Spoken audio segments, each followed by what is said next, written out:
E aí pessoal, tudo bem? Professor Egro, professor de Geografia de vocês. Então hoje nós estamos aqui para fazer a correção da atividade 8, correção do nosso livro didático, da atividade do livro sobre o capítulo 19 e 20, das páginas 180 e 181. Então vamos lá. Leia as questões a seguir e aponte as afirmativas corretas. Em seguida, explique as incorreções das demais.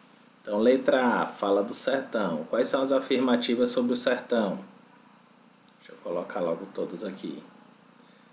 É a segunda maior sub-região do Nordeste e localiza-se entre o Agreste e o Meio-Norte.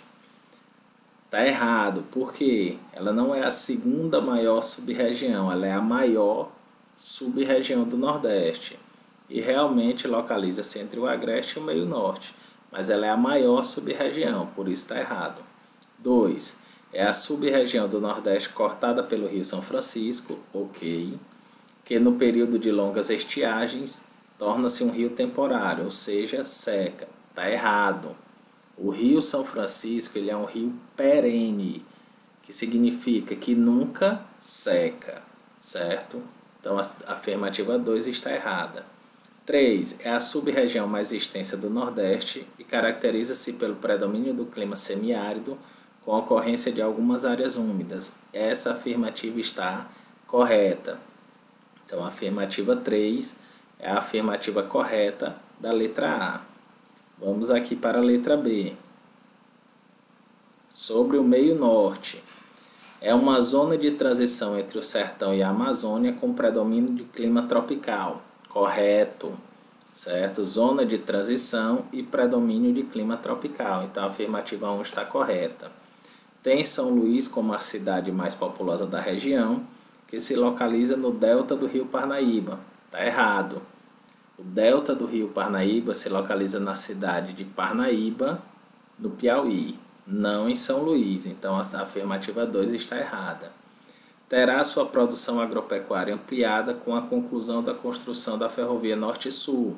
Está correto. Tudo indica que a produção agropecuária do meio norte vai ser ampliada com a construção da ferrovia Norte-Sul.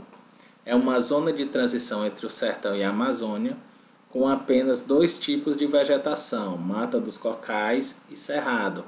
Está errado, né? Como ela é uma zona de transição, a gente tem mata dos cocais, tem cerrado, tem floresta amazônica e tem caatinga também, certo? Então a afirmativa 4 está errada. Então na letra B, a afirmativa 1 e 3 são as corretas. Então tá aqui, ó. Afirmativa 3 correta na letra A. Na letra B, afirmativa 1 e 3 são as corretas, ok? Questão 2. A construção inicial de espaços geográficos no meio-norte está relacionada a que fatores históricos? Explique-os resumidamente. Então vamos lá.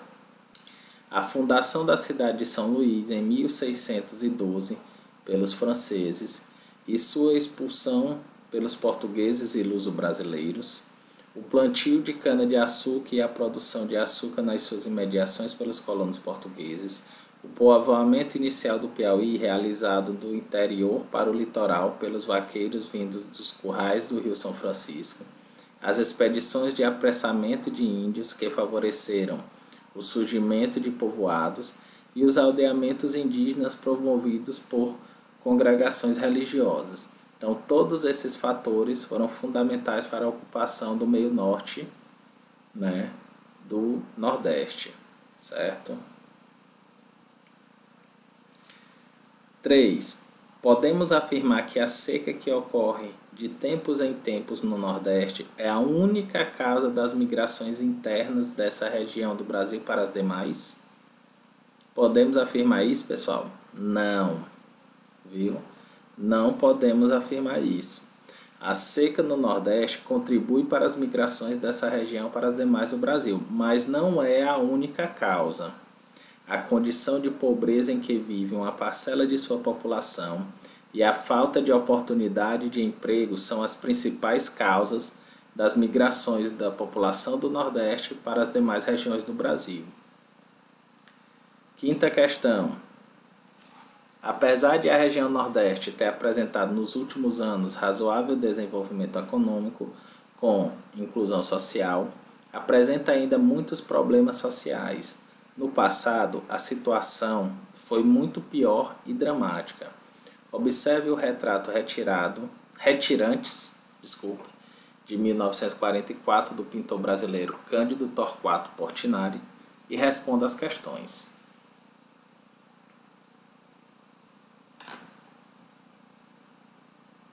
Então, observando o retrato aqui, pessoal. A paisagem representada pode ser associada a que sub-região nordestina? Então, a sub-região que a gente identifica aqui, com essas características do Nordeste, qual é? É o sertão, Pois o quadro retrata os retirantes que migram em razão da seca e da extrema pobreza, certo? Então, a sub-região é o sertão. Que características da família demonstraram a dificuldade de sobrevivência dessa população? Então, pessoal, se a gente observar bem, a gente vai ver que as vestes rasgadas que não cobrem todo o corpo e os calçados inexistentes, os familiares são magros e, onde não há vestes, os ossos estão à mostras, as crianças têm um aspecto doentio e os adultos uma aparência de cansaço e sofrimento. Então, sempre observando aqui a imagem, Falta de calçado, Questão da doença, da estrutura física por serem magros, certo? Aspectos de doentes, na verdade, Letra C. O que representam os sacos carregados pelas mulheres e pelos homens, A gente entende que isso aí seria o quê? A mudança ou retirada, a busca por melhores condições de vida em outros lugares. É justamente a migração, de parte dessa população que sai do sertão em busca de melhores condições de vida em outras sub-regiões do Nordeste ou em outra região do país. 7ª questão. Até 1930, os senhores de engenho, ou coronéis, como eram chamados os fazendeiros mais ricos da região Nordeste, influenciaram e controlaram eleições por meio de currais eleitorais e votos de cabresto. Pesquise o significado de curral eleitoral e voto de cabresto e elabore um texto que responda às seguintes questões. Em sua opinião, por que essa prática são possíveis? Certo? Então, pessoal, vamos aqui.